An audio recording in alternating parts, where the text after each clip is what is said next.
হ সামনে তো কুরবানি। এই ছাতা যাস নাকি? আরে সাহেব এনে তো রোজ নাই। রোজ থাকুক আর না থাকুক তোকে রাখছি এটার লেগে, তোকে মাগনা বেতন দিমু রে। ছাতা ধর। হ্যাঁ ক।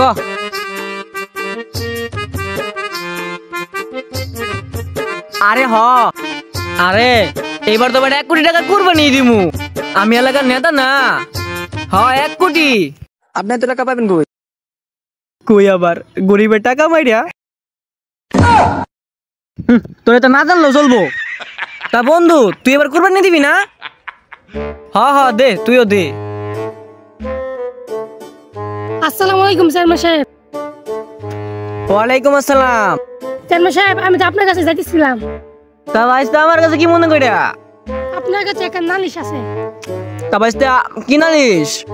আমার বড় ভাই আছে না রফিক, আমার বাপ মারা যাওয়ার পরে 1 কাঠা জমি দিয়ে গেছি। হ্যাঁ আল্লাহ বুক করছে আমার দেয় না। এটার একটা বিচার চাই, তাই আপনি কি করবে করুন। কি আর করবো, এই জমি হ্যাঁ মেরে খাইবো। এত কথা বসকে সাথে তোর তা কিছু পাই পারছিলে তো কিছু দিউন লাগে। তা জানি আমরা বাসাত পান্তা দিলিস খাওয়া দেন না। তোরা কি আমি খাওয়ার কথা কইছি?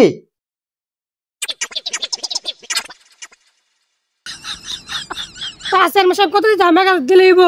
আরে আজকালকার 1000 টাকা দাম আছে নাকি? আর একটু বাড়া। 2000 দিলেইব? আরে কে ভাঙা টিয়ার কথা কস। আর একটু বাড়া। এমনি গরিব মানুষ আপনার কাছে আইছি। আচ্ছা 2500 টাকা দেন না। আরে 10-এর উপরে যা।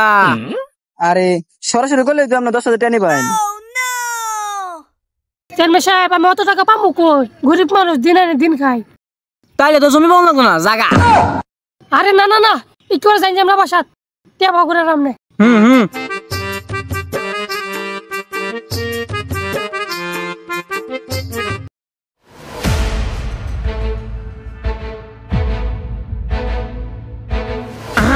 তা রফিক ভাই আপনার নামে যা শুনতেছি তা কি সত্যি? তা আপনার সমস্যা কি? আপনার ছোট ভাইয়ের জমি আপনি খাইতে চান কে? আমি ওরা কইছি যে তুই ভালো মতো পড়ালেখা কর, বাপের যে জমি ঢোকা আছে তার মধ্যে যা পামু তা দুজনে ভাগাভাগি করে নেবো, কিন্তু সে বুঝে না। তা তুমি একটা জমি বুক করবো চাও কে? তোমার বাইরে কি ইচ্ছা করে না জমি চাষ করে খাইবার? ও যদি মাথার গাম পায় বলে খাইতে পারে, তোমার সমস্যা কি? কালকার মধ্যে তুমি তোমার বাইরে জমি ফেরত দিবা। চাচা এখন আপনি কোন বিচারটা কেমন হইতে পারে? আমি আর কি কমু, তুমি তো বিচার করে বললা। আমার প্রাণ প্রিয় সদ্যীয় চেয়ারম্যান সাহেব যে বিচার করছে তাতে কি সবাই সহমত? তাইলে বলো কবুল। কবুল মারাইছে। আমার কি হলো বিয়ার বয়স হয়েছে? আবার বিয়ে করতো থাকলে সে বিয়ে করতো। তো আজকের বিচার এই পর্যন্তই। যে এটা কইছে এটা করবা। তুমি তোমার বাইরে জমি ফেরত দিবা, বুঝছো? আর তুমি আমার লগে দেখা করো। চেয়ারম্যান সাহেব আসি তাহলে। আসসালামু আলাইকুম।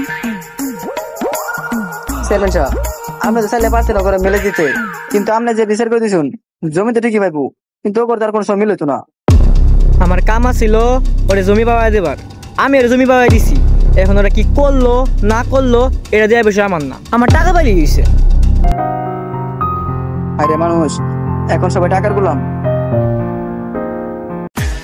শুনতেছি আমার বন্ধু নাকি এবার অনেক বড় করে কোরবানি দিব, তার কোরবানির বাজেট নাকি 1 কোটি টাকা।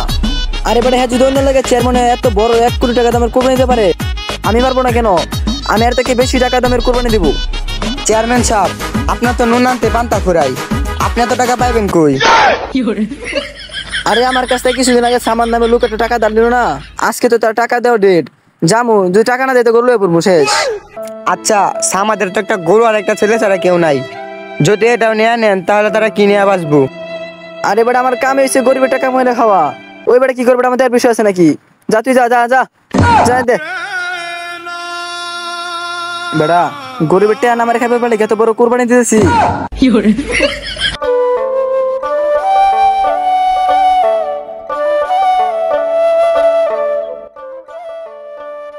সামাদ আসসালামু আলাইকুম চেয়ারম্যান সাহেব। তা তোমার কিছু মনে আছে? চেয়ারম্যান সাহেব এইবারে আমি আপনার টাকা দিতে পারবো না। কি টাকা দিবা না মানে? এই তারিখে তোমার টাকা দেওয়ার কথা ছিল না? চেয়ারম্যান সাহেব যা টাকা ছিল বাচ্চার জন্য কিছু জামা কাপড় কিনে ফেলাইছি, এখন আমি এই মাসে আপনাকে টাকা দিতে পারছি না। আজকে তোমার টাকা দেওয়ার কথা ছিল না? আজকে টাকা না দিলে তোমাকে পুলিশে দেবো। তুমি যদি আজকে আমার টাকা না দাও, আমি পুলিশকে বলবো তুমি আমার টাকা চুরি করে আনছো। তোমাকে আমি জেলের ভাত খেয়ে ছাড়বো। না চেয়ারম্যান সাহেব, আমার বাবাকে পুলিশে দিয়েন না। তোমাকে পুলিশে দেবো না, একটা শর্ত আছে। তোমাদের যে গরুটা, এটা আমার লাগবে। যদি শর্তে রাজি থাকো তাহলে তোমাকে আমি জেলের ভাত খাওয়াবো না। না না চেয়ারম্যান সাহেব, গরুটা আমার শেষ সম্বল, আমি গরুটা দিব না চেয়ারম্যান সাহেব। তাহলে আর কি, জেলের ভাত খাওয়ার জন্য প্রস্তুত হও।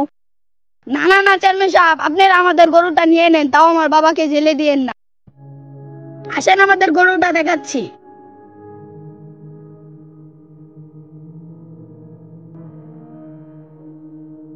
চেয়ারম্যান সাহেব, পোলাই খুব শখ কইরা গরুটার নাম রাখছিল ভোলা। আমাদের এই ভোলারে তো আর দেখা হইব না, আপনি গরুটার খেয়াল রাখেন। দেখেন চেয়ারম্যান সাহেব, কুরবানি দেওয়ার সময় বেশি একটা কষ্ট দিয়েন। খুব আদরের গরু তো, ছোটবেলায় থেকে পালছি ওরে আমি। গরুটা তো এখন আপনার, আমার তো কোনো অধিকার নাই। এখন কিছুক্ষণ আমার কাছে থাক, আপনি লুট পাঠায় নিয়ে যান। আচ্ছা ঠিক আছে, আমি একটা বড় লোক পাঠা দেবো, তুমি গরুটা দিয়ে দিও।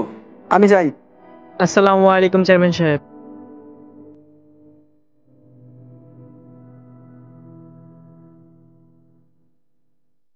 আব্বা আব্বা আব্বা আব্বা, আজকে তো ঈদের দিন, আমরা কি গুস্তু খামো না? আমার বন্ধুরা সবাই গুস্তু খাইতেছে, আমারও গুস্তু না দাও।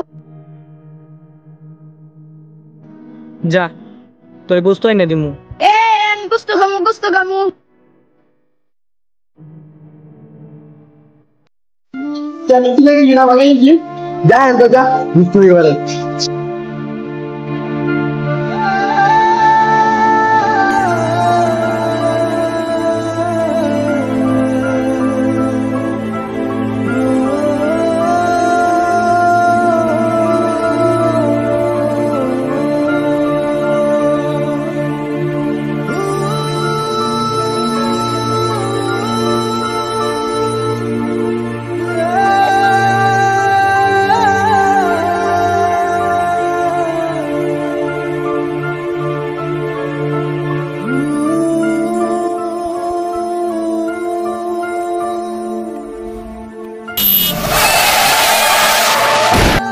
এভাবে নষ্ট হয়ে যায় হাজারো পরিবার, টাকার অভাবে ভালো মতো ঈদ করতে পারে না।